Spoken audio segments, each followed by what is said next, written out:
Hello all of you, welcome to my channel. ఈరోజు మన topic వచ్చేసి నమ్మకం గురించండి. మనిషి జీవితంలో నమ్మకం అనేది చాలా ప్రధాన పాత్ర పోషిస్తుంది. అది మనం ఎదుటి వ్యక్తి మీద ఉంచుకునే ఒక ఇదనమాట.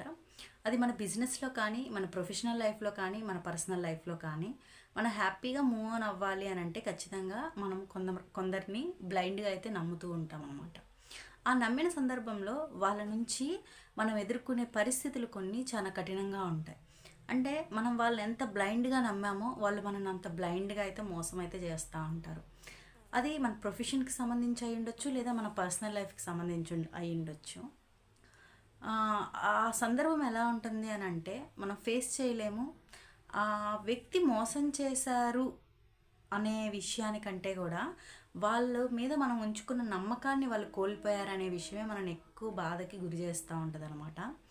అలాంటి సందర్భాలు వచ్చినప్పుడు ఒకటే అనుకోవాలి, తప్పైతే వాళ్ళది కాదు. నాకు తెలిసినంత వరకు అయితే ఎవరైతే మోసం చేస్తారో వాళ్ళదైతే తప్పేం ఉండదు. ఎందుకంటే వాళ్ళ తత్వం అదే.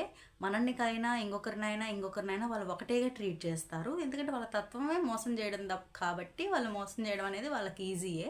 కాబట్టి ఇక్కడ తప్పంతా ఎవరిదని మనం అనుకుంటాము అని అంటే మనదే. అంటే ఎవరమైతే మనం నమ్ముతామో ఆ పర్టికులర్ వ్యక్తిని కానీ, ఎవరైతే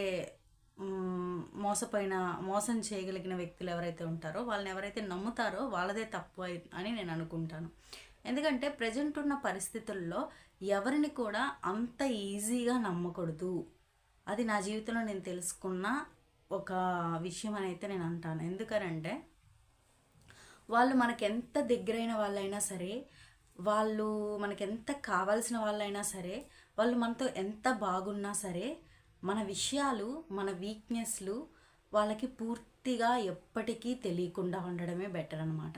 ఎందుకు అనంటే అటువంటి సందర్భంలో వాళ్ళకి మనము మన యొక్క పూర్తి వివరాలని, మన యొక్క ప్రతి వీక్నెస్ని వాళ్ళతో ఎప్పుడైతే షేర్ చేసుకుంటామో వాళ్ళకి మన యొక్క బలహీనతలు తెలిసిపోయిన తర్వాత వాళ్ళ తత్వం ఆల్రెడీ వాళ్ళు మోసం చేసే తత్వం కలిగిన వ్యక్తులు కాబట్టి మనల్ని మోసం చేయడానికి వాళ్ళకి ఇంకా ఈజీగా అయితే అయిపోతూ ఉంటుంది.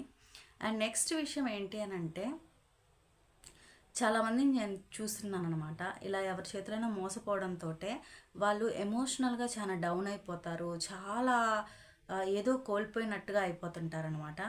అంత చీప్ మెంటాలిటీ ఉండి అంత నమ్మిన మనల్ని మోసం చేశారు అని అంటే అలాంటి వ్యక్తుల కోసం మనం అంత బాధపడాల్సిన అవసరం అయితే లేదు.